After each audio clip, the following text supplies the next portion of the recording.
Se um Deus bondoso existe, por que existe também o mal? Boa noite, senhores. Queria desejar a todos uma feliz Páscoa atrasada. Eu dei uma desaparecida. A verdade é que eu gravei um vídeo na Sexta-feira da Paixão, mas infelizmente o microfone não pegou. Então eu gastei uma hora da minha vida para nada. Eu queria também, obviamente, brevemente comentar sobre o falecimento do Papa Francisco, né? Eu acho que nesse momento as pessoas que me acompanham sabem qual é a minha posição. Eu sou um católico tradicionalista, não sou sede-vacantista. É óbvio que eu tinha grandes divergências com o Papa Francisco, mas eu sempre rezava pelo Papa no meu terço e, e peço a todos que acompanham este canal que sejam católicos que rezem pela alma do Papa, né? Essa é a nossa obrigação qua católicos. Nós não podemos assumir que o Papa está nem condenado nem salvo.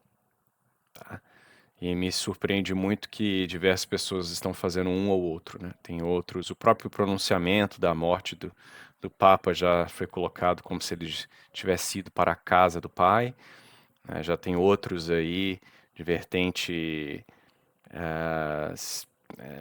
seja lá qual for, não os nomearei, que já estão basicamente colocando o Papa no inferno. Então, a nossa função não é julgar o Papa, cabe a Deus apenas. A nossa função é rezar pela misericórdia de Deus e pela alma do Papa, né? Então, rezemos pelo Papa. Mas agora, sem mais delongas, nesse espírito pascal e também, né, da semana da paixão que acabou de ocorrer, eu continuarei reagindo a ateus falando sobre religião. O último vídeo foi sobre isso também. Então, vamos ver esse pedaço aqui do debate, ou melhor, conversa entre o chileno e o Paulo Cogos, né, onde eles discutem por que o mal existe. Eu estou colocando o vídeo em 4 minutos já, porque na primeira parte parece que eles tiveram até uma conversa interessante sobre a ontologia do tempo, né, e o chileno inclusive cita São Agostinho e o elogia, diz que é um dos mais, se não a pessoa mais inteligente que já passou pela Terra, algo desse tipo. Mas parece que isso era pertinente à discussão anterior sobre Deus e tempo, né? Então eu pulei já para a parte do mal, tá? Então vamos ouvir o que os dois têm a dizer sobre este assunto. Eu queria bater o martelo, cara, naquela questão que você falou que você não gosta de discutir pra não botar dúvida na fé dos outros, né? Sim.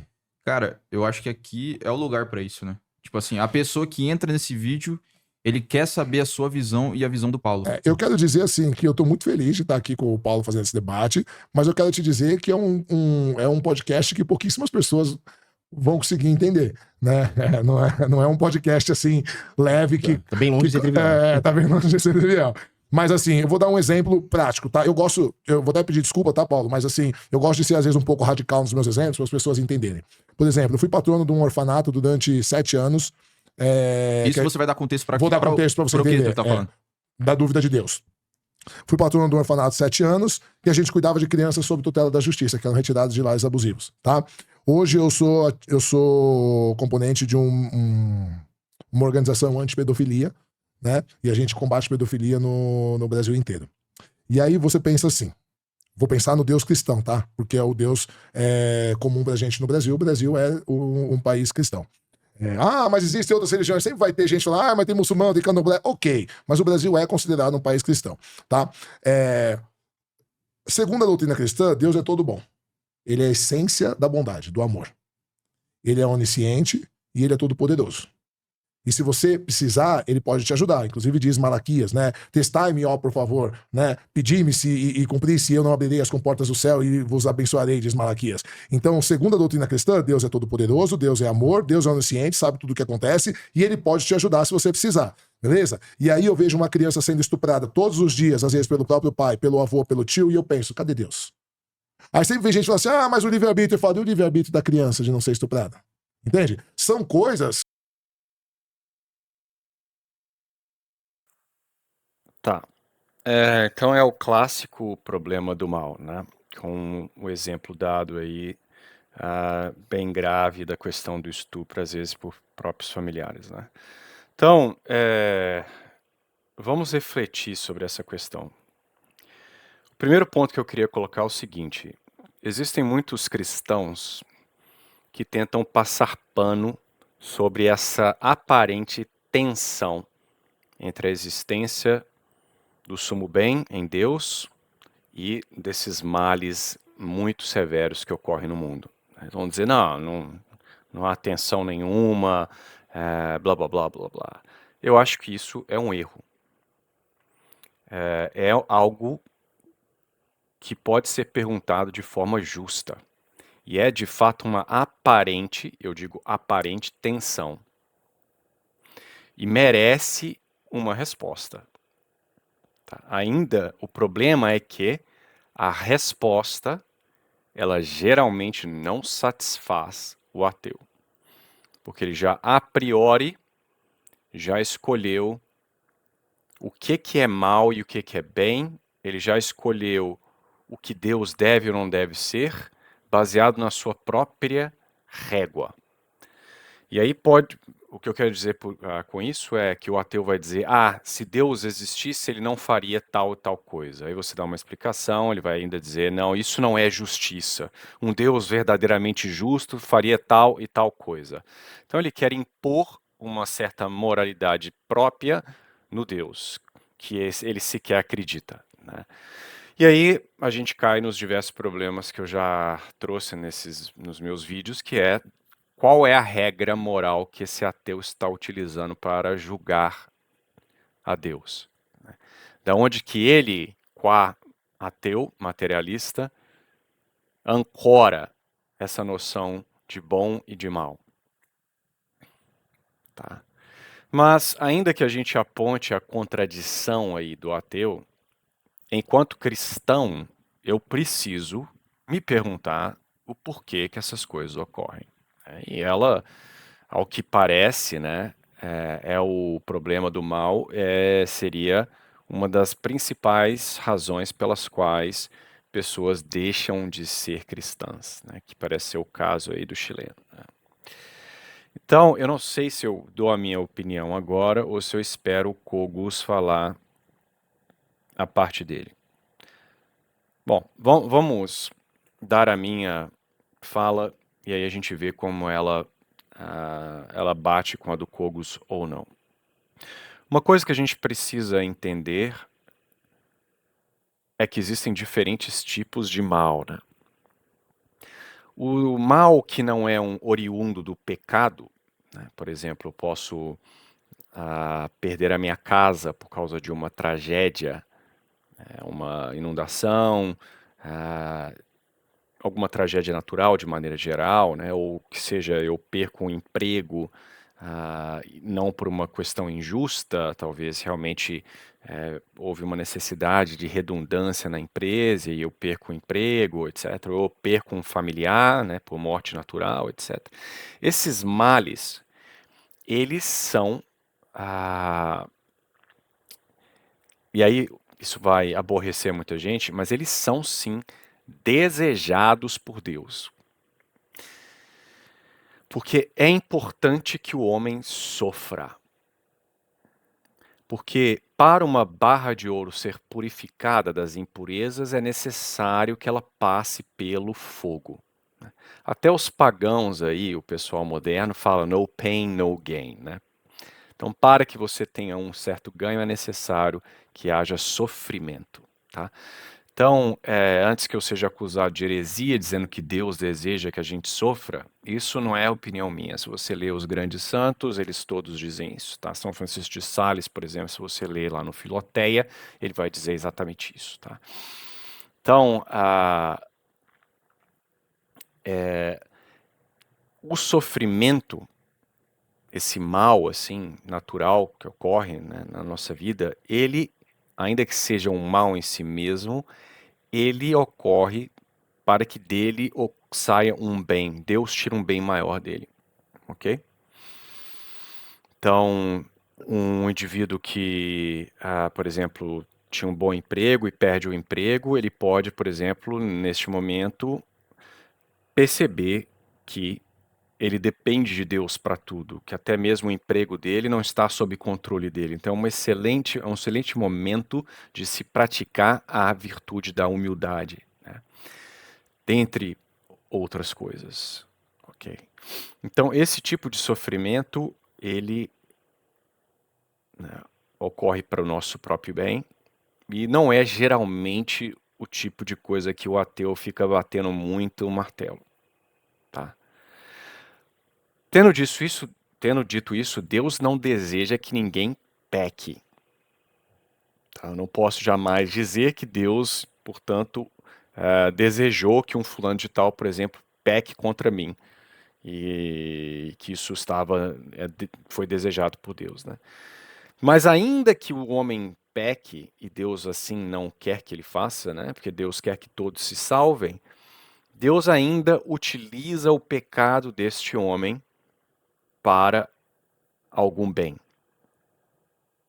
Então, por exemplo, a perda do emprego, que é um mal ali natural, por assim dizer, ainda que não seja um bom exemplo, geralmente tem uma pessoa, né, com algum interesse em me despedir, né, mas sei lá, a perda da casa, ela é um mal natural que pode me levar à virtude da humildade. Mas um indivíduo injustamente me humilhando pode também gerar esse mesmo efeito. Um indivíduo que sofre essa injustiça, né, oriunda de uma pessoa com, com virtude, né, que reza por esse indivíduo, que não tem uma sensação de vingança e ódio, mas até mesmo tenta minimizar o dano causado por essa pessoa, tenta se colocar no lugar daquele indivíduo e falar, não, talvez ele esteja passando por um momento muito difícil na vida. Ele é um indivíduo que, né, tem um temperamento muito difícil, etc. E você, né, tenta minimizar aquele dano que lhe é causado, injusto, você está praticando a virtude da humildade. Então, o pecado deste homem está servindo para o seu crescimento, né, a sua virtude, né? E você pode, inclusive, praticar caridade, né, em relação a essa pessoa e até mesmo movê-la a mudar e pedir desculpas, etc., pela sua postura, né, virtuosa, né? O exemplo extremo disso são os próprios demônios, né? Os demônios, eles têm a sua vontade totalmente presa no mal, né? Mas as suas ações, que são sempre malignas, elas são utilizadas por Deus para o nosso próprio bem. Então, ser tentado é algo que é importante para todos nós. O próprio Cristo foi tentado. Então, os demônios, quando eles tentam nos fazer mal, ele acaba nos fazendo um bem, né? E aí isso os humilha, né? Porque Deus utiliza até da maldade deles para este bem, né? Então, essa é a ideia geral, ok?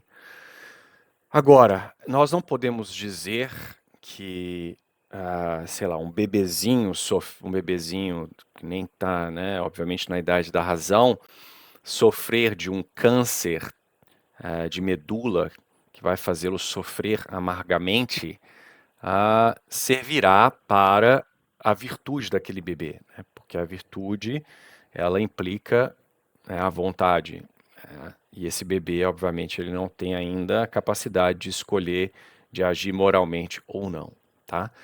E aí, o questionamento do ateu fica, de certa forma, mais interessante, né? Ou mais, o problema apontado é mais tenso, né? Ou no caso do exemplo do chileno aí, uma criança que é estuprada pelos pais, né? Então, se a pessoa, a criança, ela não chegou na idade da razão, é preciso compreender que o bebê, por exemplo, que morre tendo sido batizado e morre de uma doença severa, este bebê, ele irá imediatamente ao céu, tá? O que não pode ser dito para a maioria das pessoas, né? Cada dia que a gente vive a mais é um dia que nós potencialmente podemos pecar mortalmente e perder a nossa herança. Então, por exemplo, para um pai que é verdadeiramente católico, a morte do seu filho jovem, né, por uma doença severa, ela vai, obviamente, trazer uma tristeza. É muito difícil que ele não fique triste, mas ele saberá e se alegrará que essa criança foi salva, tá? Isso, por exemplo, é incompreensível para um ateu, porque ele não acredita na vida eterna, tá? Então ele vai achar isso uma coisa completamente absurda. Então esse é um ponto. Muitas vezes, e esse é o segundo ponto, o sofrimento da criança, como eu disse nos primeiros exemplos, ela pode levar a um bem, né? Deus certamente tirará um bem maior, que não necessariamente seja para a criança, ainda que, né, no caso do bebê, a morte prematura dele será uma bênção, que ele vai para o céu. O que é um sofrimento terreno temporário comparado com a bem-aventurança eterna, né? Mas muitas vezes, isso você pode observar, né, nos seus próprios, seu próprio meio de convivência, uma pessoa sofrendo, ela geralmente ela causa no próximo um impulso de caridade. Então veja que no próprio exemplo do chileno, né, o sofrimento dessas crianças, né, horrorosos sofrimentos, veja como motivou o próprio chileno a estabelecer não sei o tipo de envolvimento que ele tem aí com essas creches, né? Me esqueço agora como ele colocou, mas moveu nele, no coração, essa caridade em relação a essas crianças. Ele estabeleceu aí, quer que seja, talvez ele doe dinheiro, ele ajude essas crianças psicologicamente, etc. e tal. Então, vejam que o sofrimento das pessoas, geralmente, elas permitem que a virtude se desenvolva nos outros, né? E se essa criança, ela já chegou numa idade de dar razão, é óbvio que o sofrimento dela é enorme. Nós não podemos desejar de forma alguma algo tão maldoso, né, que ocorra com ninguém, basicamente. Mas se essa criança estiver instruída na fé católica, ela pode, inclusive, utilizar esse sofrimento, mais uma vez, para a sua própria purificação. Uma pessoa que sofre bem é extremamente agradável aos olhos de Deus, né? E ela pode, inclusive, sofrendo bem com dores tamanhas como esta, ela pode, inclusive, oferecer esse sofrimento, né, a resolução de sofrer bem pelas outras pessoas. Aquelas pessoas que não sofrem bem, pessoas que abandonaram a fé, como o próprio chileno, né? A minha irmã, por exemplo, fez isso, né? Ela rezou verbalmente por mim por anos, mas também ela estava oferecendo as dores e as mazelas da vida dela para a minha conversão, né? Então eu me recordo que parece que o segundo parto dela foi muito difícil, muitas dores, e enquanto ela estava ali sofrendo aquelas dores, ela estava oferecendo, né, a resolução de sofrer ali sem reclamar, para que eu me convertesse, né? Eu não estou aqui, obviamente, comparando as dores do parto da minha irmã com ser repetidamente estuprada por um pai, tá? Então, essa seria a minha resposta, que Deus permite o mal para, como ele apontou ali, né, mas criticou, porque o livre-arbítrio exige que o mal vá ocorrer, né, assim, deixa eu me corrigir, né, antes de Adão e Eva, né, quando Adão e Eva foram criados, né, o mal não precisaria ter ocorrido. Os seres humanos não foram criados para viver em um mundo em que o mal ele é efetuado pelas pessoas, né? Deus criou o homem num estado de justiça, sem concupiscência, né, então, ou seja, suas paixões e o seu intelecto estavam perfeitamente alinhados, né, ele era inocente, e foi o mal que o homem deliberadamente escolheu, né, que gerou, portanto, o pecado original, esse ferimento na natureza humana que gera aí esses problemas todos, tá? Então é um problema causado por nós, Deus não nos criou dessa forma. Então, uma vez que pecamos e temos aí o livre-arbítrio e a concupiscência, né, etc., então as pessoas vão acabar cometendo esse mal. E se Deus não permitisse que as pessoas cometessem o mal, nós seríamos basicamente robôs, né? Nós não seríamos livres, tá? Mas Deus permite esse mal para dele tirar um bem maior, tá? E, como eu disse, se você observar a vida dos santos, praticamente todos sofreram amargamente. Tá? Inclusive, Deus permite o sofrimento com maior intensidade para as pessoas que Ele ama mais. Tá? Porque essas pessoas, então, participarão com maior perfeição do mistério da cruz.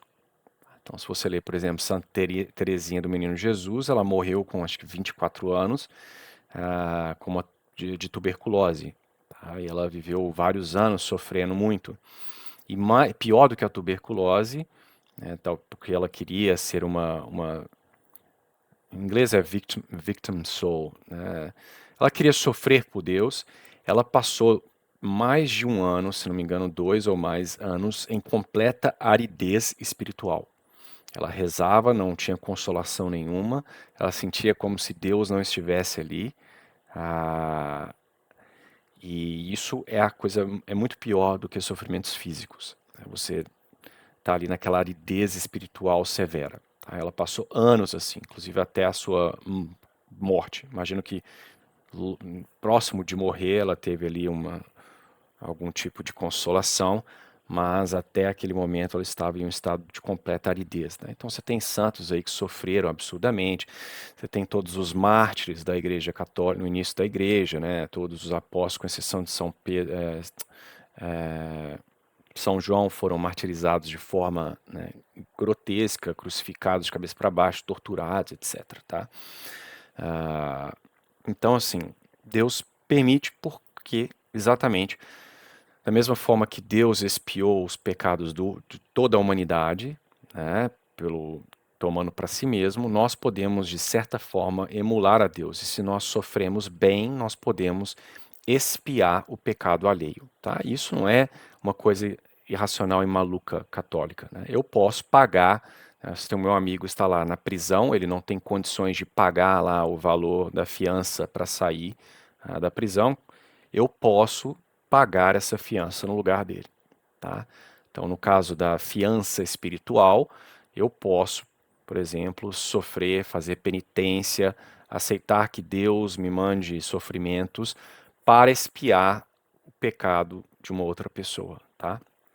E o que distancia a religião verdadeira, que é o catolicismo, das outras religiões, é que o Deus católico, o Deus verdadeiro, ele sofreu enormemente. Os deuses gregos estavam lá fazendo festinhas, né, os deuses ali orientais lá não tem conexão nenhuma com o homem. Então, quando você estiver, né, contemplando esse sofrimento da vida humana, né, e dizer que Deus que é esse que me abandona e abandonou essas crianças aí, que Deus é esse que onipotente, onipresente, que, né, ignora o sofrimento humano, Deus não só não ignora o sofrimento humano, como ele se fez homem e sofreu mais do que 90% dos homens, isso sendo generoso. Né? Deus, que merecia ser tratado como um rei, desde o momento da sua concepção até a sua morte, viveu como um escravo. Nasceu em uma gruta, fedida, cheia de animais, já com 1 ano, 2 de idade, estava sendo perseguido, teve que, com seus pais, fugir, né? Os pais pegaram essa criança e fogem para o Egito, em uma terra de pagãos, né, no deserto à noite, largam tudo para trás.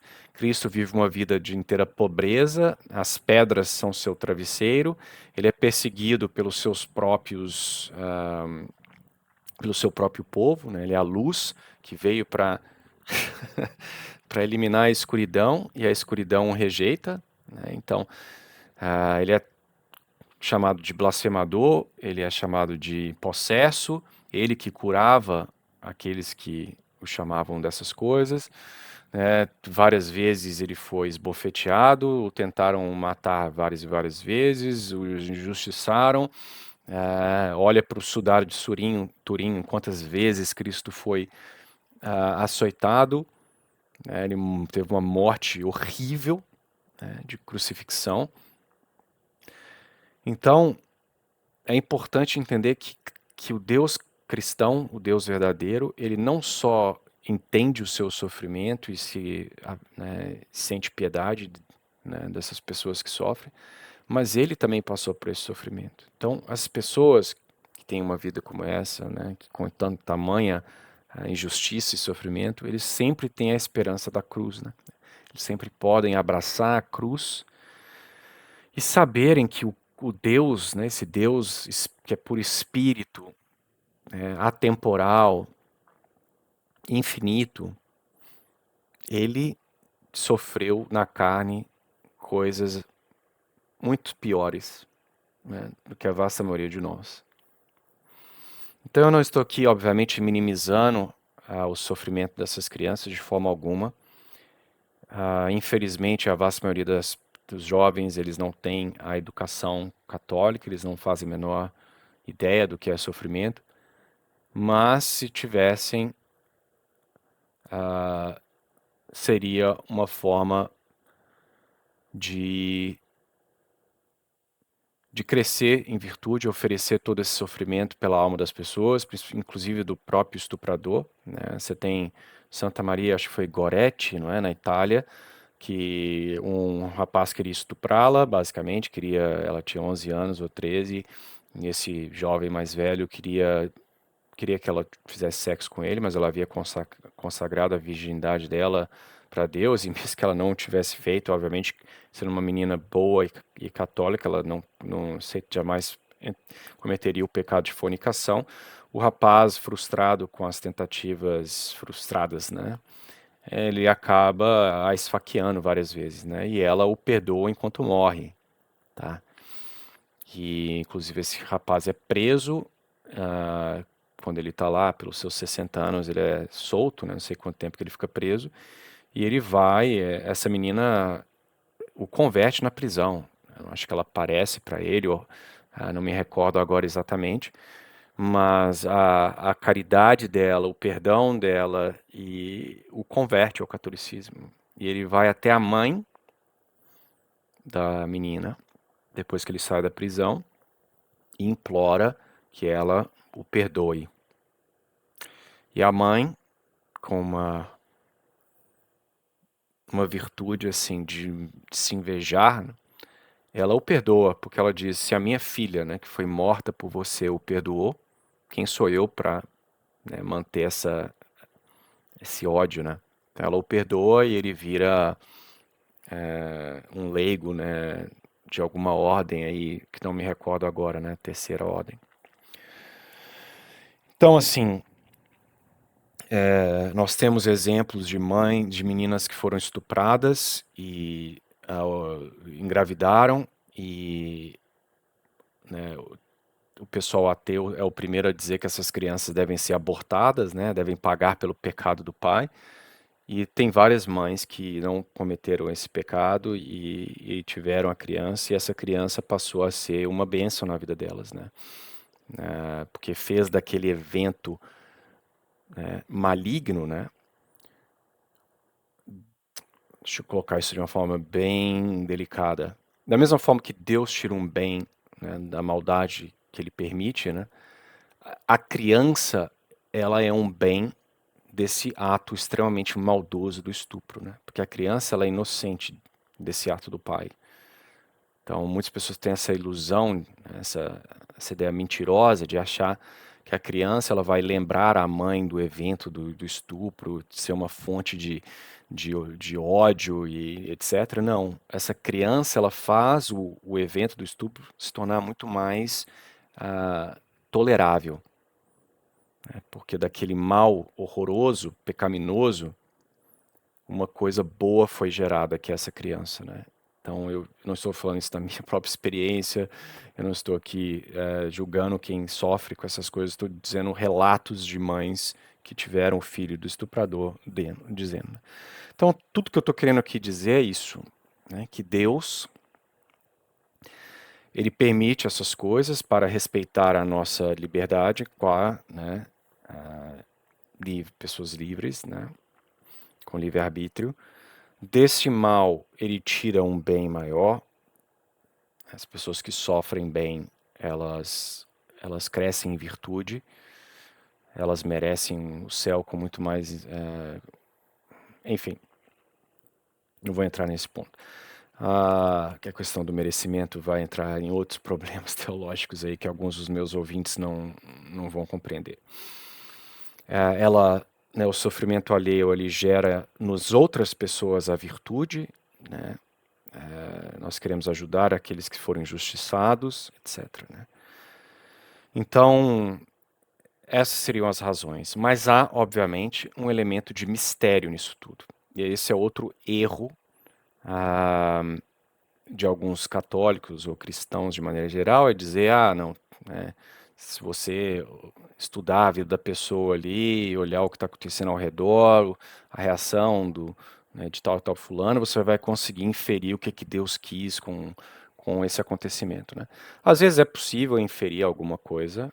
Né? Eu tenho, por exemplo, um primo, um parente que tem um filho com uma doença severa, né? E eu vejo que essa doença severa, sem entrar em muitos detalhes, ela tornou o meu parente uma pessoa muito menos egoísta, ele ama essa criança profundamente, essa criança o transformou em um indivíduo muito melhor. E essa criança, ela não sabe que sofre, ela tem, na cabeça dela, ela tem um pai extremamente amoroso, ela foi batizada, ela não tem o uso da razão, né? Então, quando ela falecer, ela irá diretamente para o céu e todos os seus defeitos, né, materiais, que eu digo, né, não defeitos morais, mas os defeitos do corpo, serão eliminados, restaurados. Né? Então é isso que eu posso dizer. Mas há um elemento misterioso, nós não sabemos geralmente o que Deus vai tirar dessa coisa toda. Né? E o que nós podemos fazer, obviamente, no plano material, nós podemos ajudar essas pessoas psicologicamente, nós temos obviamente que punir, né, não o indivíduo lá, mas a justiça, né, deve punir o estuprador, no caso, no exemplo dado, rezar, e no fim do mundo, né, quando vier o julgamento final, nós saberemos por que tal e tal coisa ocorreu, tá? Agora, obviamente que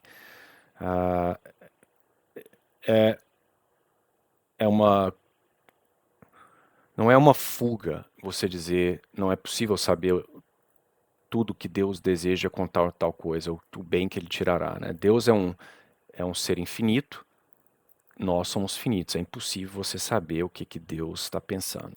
Né? Então não é uma questão de fugir do problema ao dizer que eu não consigo saber a vontade de Deus. Né?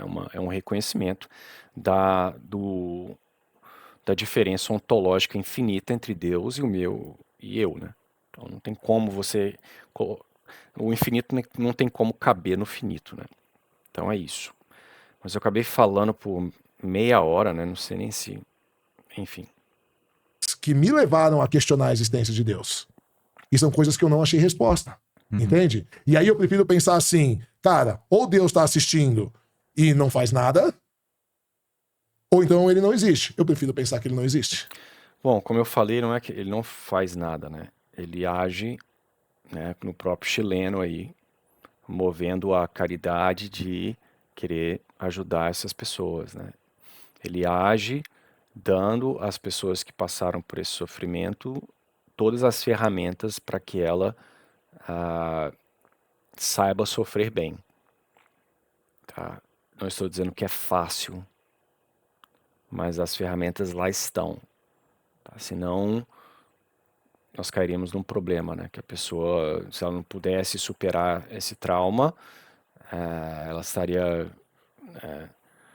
condenada ao quê? Ao inferno, por estar constantemente sentindo ódio e caindo em erros por causa do sofrimento, etc. Não, ela tem as ferramentas necessárias para sofrer bem, tá? E nós vemos isso na vida dos santos, né? Teve vários santos que eram abusados pelos maridos, etc.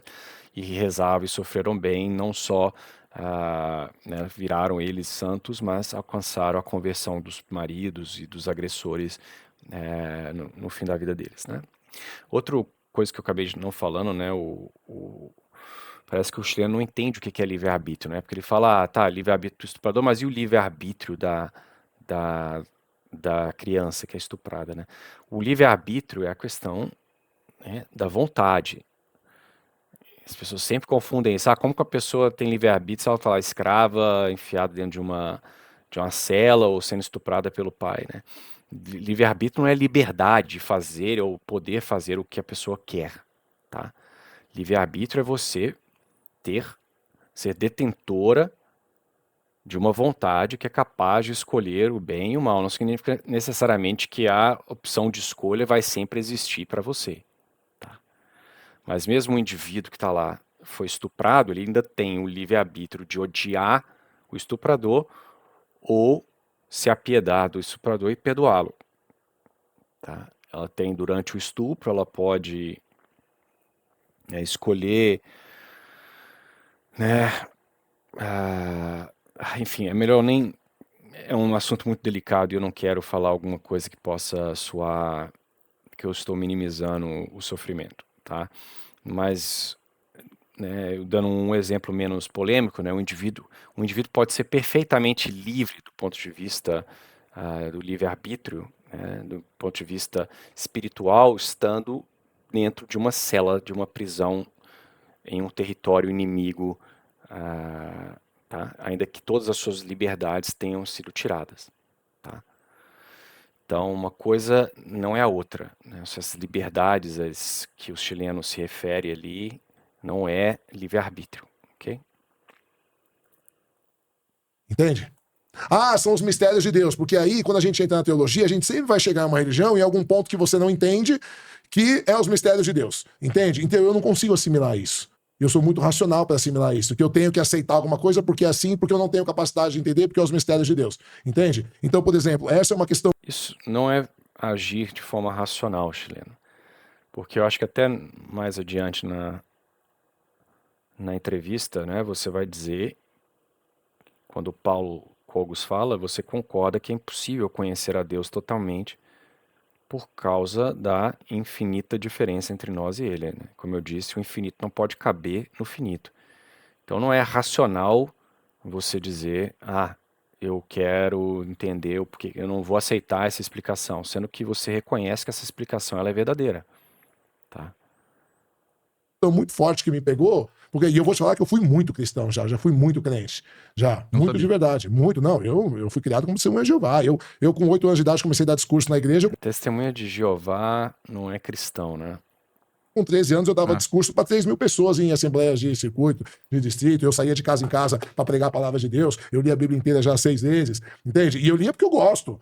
E vou te falar, até hoje, muita coisa eu gosto. E eu agradeço a minha criação cristã. O pessoal na live ficou bravo comigo sexta-feira lá do Ativistas Ateus, que eu falei que agradecia a minha criação cristã. Por quê? Porque meu pai me ensinou a estudar. Meu pai fazia a gente ler a Bíblia. E 2 vezes por semana a gente reunia a família inteira, né? E a gente estudava a Bíblia. E ele fazia pergunta. E ele fez o estudar ficar divertido. Então hoje, até hoje, né? Eu tenho mestrado, eu tenho várias graduações, pós-graduações. Eu leio 1, 2 horas por dia. Eu leio com os meus filhos. Eu tenho 3 livros publicados. Por quê? Porque eu aprendi a gostar de de ler, de estudar. Eu aprendi graças à minha criação religiosa, entende? Só que ao mesmo tempo eu tinha um tio que era doutor em filosofia. E o meu pai, embora ele seja um religioso bem pragmático, ele é um cara muito culto, é um cara que fala 5 idiomas, teve várias graduações. Então ele é um cara que sempre estimulou o livre pensamento. Então na minha casa sempre tiveram debates assim, Deus existe? Se Deus existe, por que permite o mal? Da onde viemos? Para onde vamos? E eu desde pequeno eu fiquei fascinado com isso. Então eu falar que eu sou contra a minha criação religiosa, eu vou estar mentindo, entende? Só que chegou uma hora que teve coisas que começaram a me incomodar, como essa, por exemplo. Como Deus permite uma criança ser estuprada todo dia e não faz nada?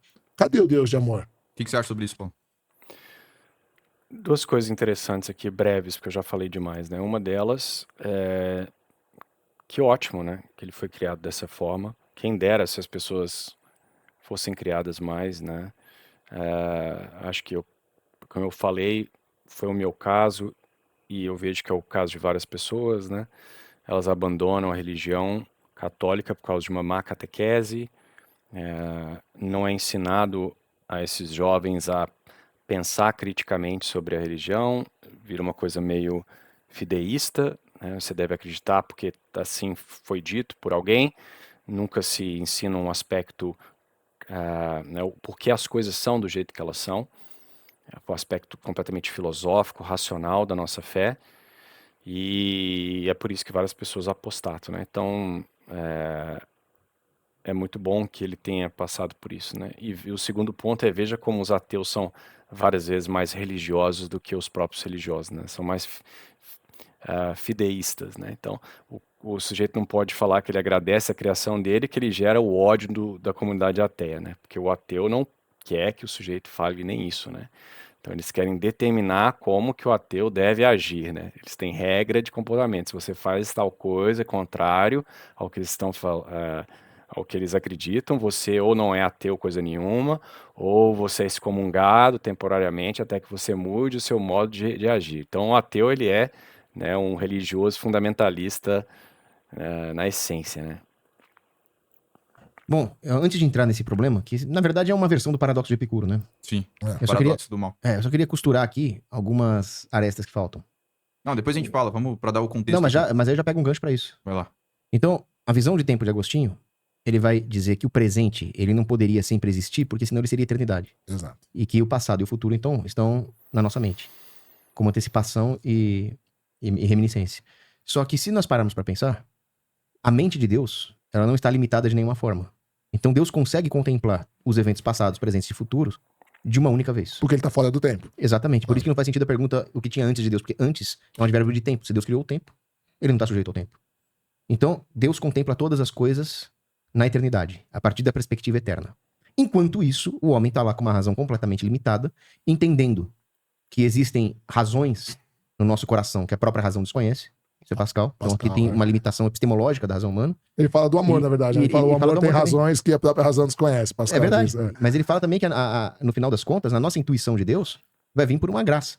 E que essa razão, essa razão sobrenatural que nos é participada pela fé, que é um assentimento da razão, a verdade revelada pela graça de Deus, preenche em nós um vazio, uma limitação, que o homem também não é capaz de compreender totalmente.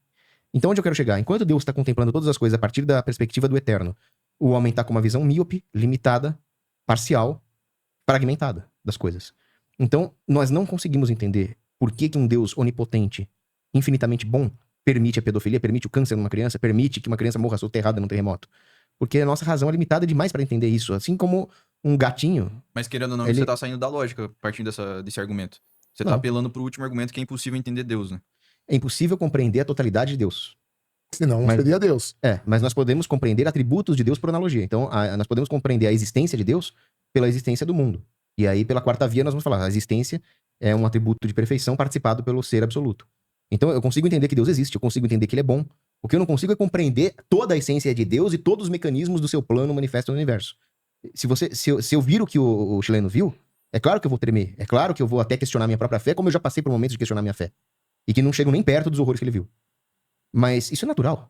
Se eu chegasse aqui e falasse, não, a minha fé vai ser inabalada, eu posso ver a criancinha morrendo que a minha fé vai ser inabalada. Isso é feísmo, né? Isso é feísmo, não é fé. Seria É uma fé infundada. E seria soberba também, porque eu tô achando que a minha fé é inabalável. Quem sou eu? A minha fé não é inabalável. É perfeitamente natural a atitude do chileno. Porque nós...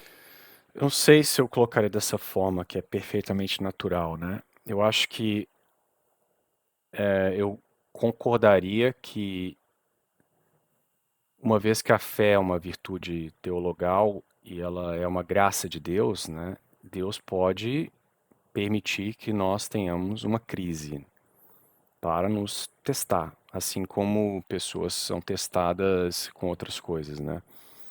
Ah, então, em princípio, sim, ficar lá no meio dessas crianças poderia ser uma razão de teste para a fé.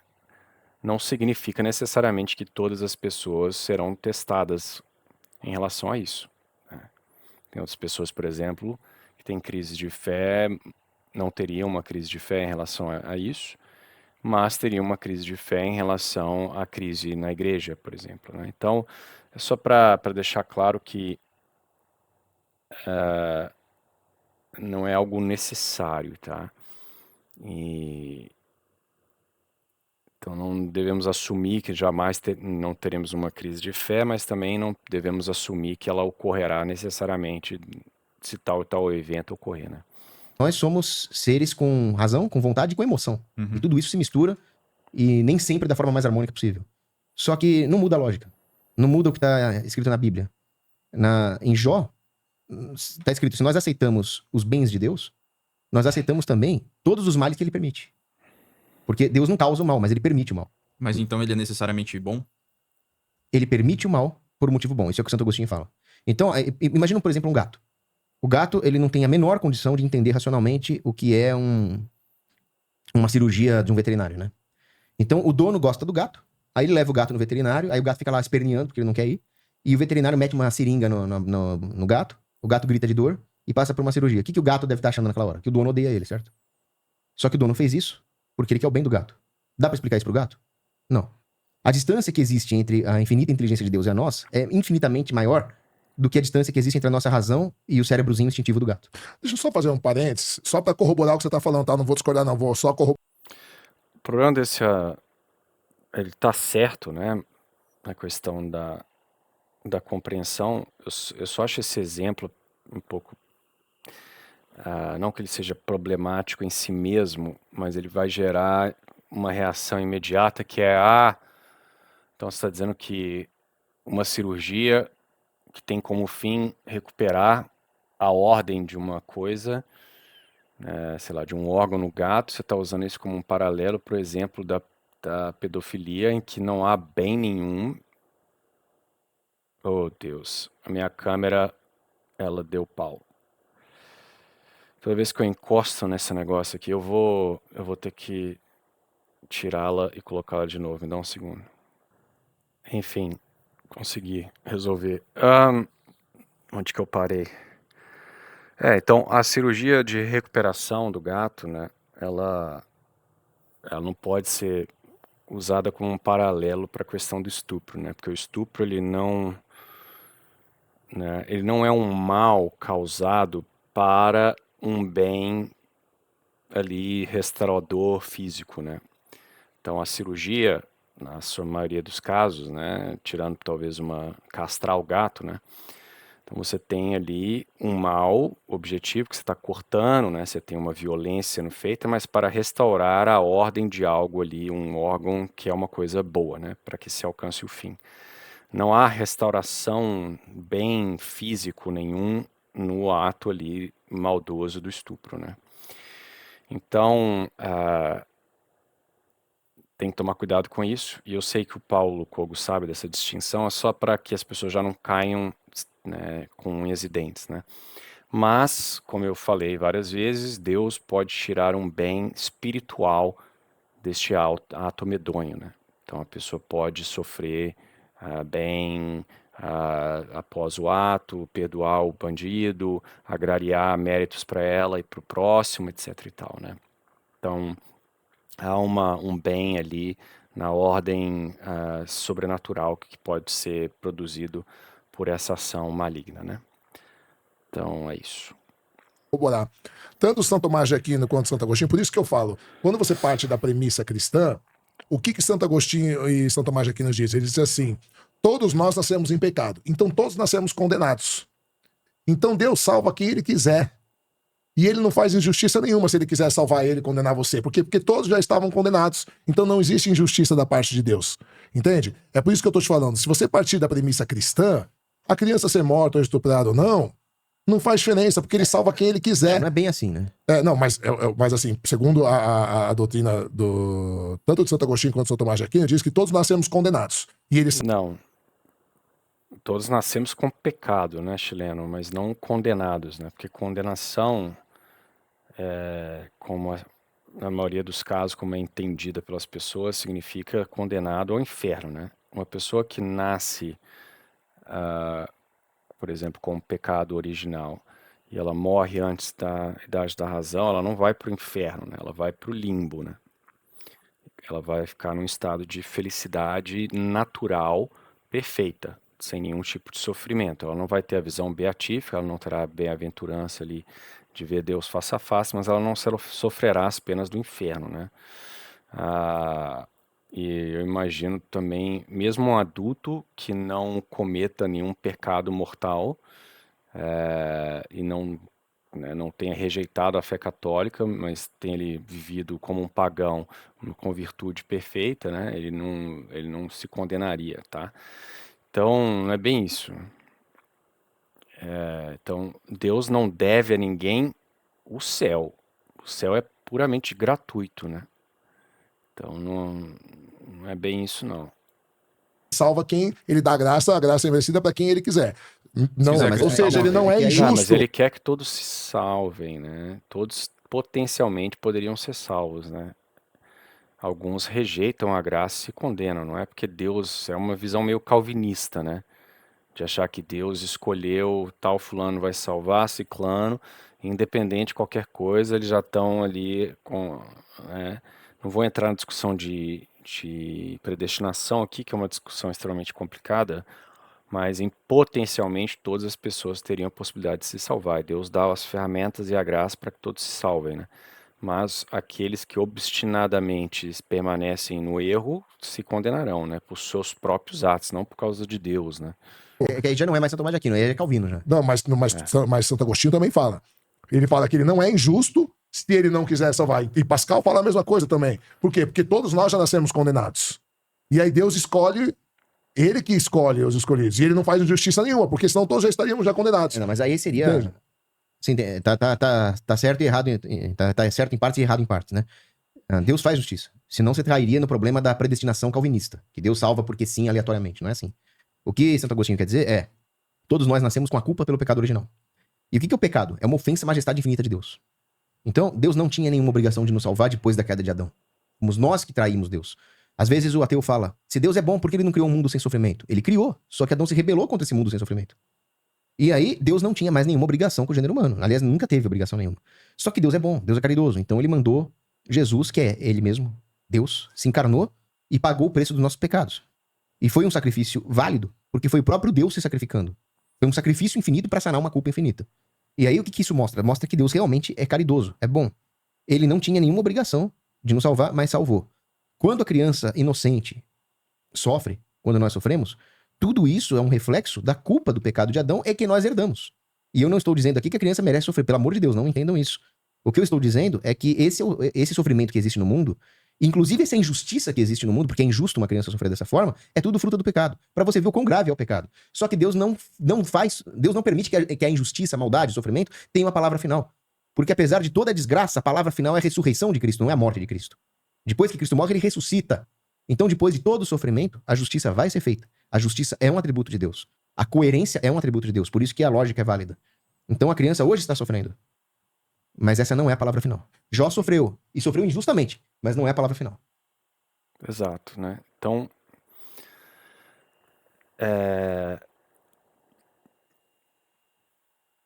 nós temos a esperança, né, de que existe um Deus bom, que é a absoluta justiça, absolutamente justo, né? Então, as pessoas que sofreram injustamente, né, as pessoas que foram pequenas nesse mundo, injustiçadas, elas encontrarão essa justiça que supera infinitamente a justiça humana, que é cheia de problemas e de erros de julgamento, né? Então, um indivíduo que se irrita que tantos pedófilos aí nunca são presos, etc., em um universo ateu, aí sim, a injustiça ela fica sem resolução. Porque se o cara se escapa, não é preso, estupra 20, troca de país e fica lá vivendo na bonança, ele morre e ponto, acabou. Então, o mundo ateu, ele realmente é um mundo extremamente deprimente, né? Deprimente, triste. Então, ao invés de ficar reclamando que Deus permite essas coisas, ele deveria ter a esperança, né? Ele deveria se satisfazer que a justiça de Deus não permitirá que esses indivíduos saiam impunes. E ele vai glorificar aqueles que sofreram bem. Enquanto que na visão materialista desse homem, na visão ateia, né, essas pessoas que sofrem estupros, né, principalmente aquelas que engravidam, etc., ambos, menina e bebê e o estuprador vão para o mesmo lugar, vão para a Terra. E, do ponto de vista evolutivo, se o estuprador está aumentando o seu sucesso reprodutivo, então, né, é algo benéfico. Não benéfico no sentido moral, mas benéfico no sentido de evolutivo, porque evolução é isso, é passar os genes para frente. Então, se fosse para escolher, né, o chileno escolheu não acreditar que existe um Deus bondoso, né? Então, por que ele perde tanto tempo querendo resolver os problemas do mundo, uma vez que todo mundo vai ir para o mesmo lugar? Então, ele, de certa forma, mantém uma certa moralidade cristã, né? Quer fazer aí essas ações boas ele reconhece que existe um mal intrínseco na ação desses estupradores, que é exigido dele essa ação bondosa de ajudar essas crianças, mas ao mesmo tempo ele rejeita o sistema que permite essa objetividade moral que ele segue, né? Ele rejeita o sistema que sempre defendeu a ideia exatamente da caridade, de ajudar aqueles que sofrem, né? Porque antes do cristianismo, mesmo os pagãos lá, gregos, com sua excelente filosofia, né? Mesmo Platão, um gênio, um homem, de certa forma, chegou ali o mais próximo possível, junto com Aristóteles, da compreensão cristã, assim, de Deus. Ele defendia que crianças defeituosas deviam ser colocadas na estrada para morrer, né? Então essa noção de caridade, ajudar os pobres, etc., é uma noção totalmente cristã, né? Inclusive incomodava demais os romanos lá, né? Os cristãos ficarem lá dando comida, ajudando os pobres, os mendigos, etc., né? Então, vejo a contradição, né? Ele rejeita Deus, mas quer manter o sistema moral que provém exatamente dessa, né, dessa religião que ele rejeita, né? Desse Deus que ele rejeita, né? Então, rezemos pelo chileno, ele me parece uma pessoa muito mais instruída que a vasta maioria dos ateus, né? E a razão dele de apostasia não é uma razão que deve ser assim, né, passado a pano, jogar, ele é um idiota qualquer. Não, esse problema do sofrimento humano, né, principalmente esses severos causados aí em pessoas inocentes, ele deve instigar esse tipo de questionamento e é justo que nos perguntemos cadê Deus nessa bagunça, né? E a resposta é que ele está ali ao lado daquela criança, ele coloca as pessoas, né, caridosas ao redor dessa criança, ele dá o consolo para ela, no coração dela, e ele dá as ferramentas para ela superar isso, oferecer, e ele vai glorificá-la no céu, né? Uma criança dessa que sofre muito bem, vive uma vida de virtude, perdoa o estuprador. Perdoar não quer dizer que o indivíduo não deva ser punido, tá? Ele deve ser prisionado. Por mim, eu defendo pena de morte para esse indivíduo, pode matar, mas você pode perdoá-lo, né? Com a ofensa causada por você, mas não a pena oriunda dessa que deve ser, né, efetivada. Então essa pessoa ela vai ter se ela viver bem, ela vai ter uma posição no céu, por assim dizer, muito maior do que a minha, né? E a sua. Então é isso. Mas há um elemento misterioso do porquê Deus permite essas coisas. Nós temos que reconhecer, né, essa diferença. Não é possível conhecer a Deus totalmente. Então, que eu vou fechar por aqui, porque tá tarde, eu quero dormir. Então uma feliz Páscoa a todos e uma excelente Semana Santa. Até a próxima.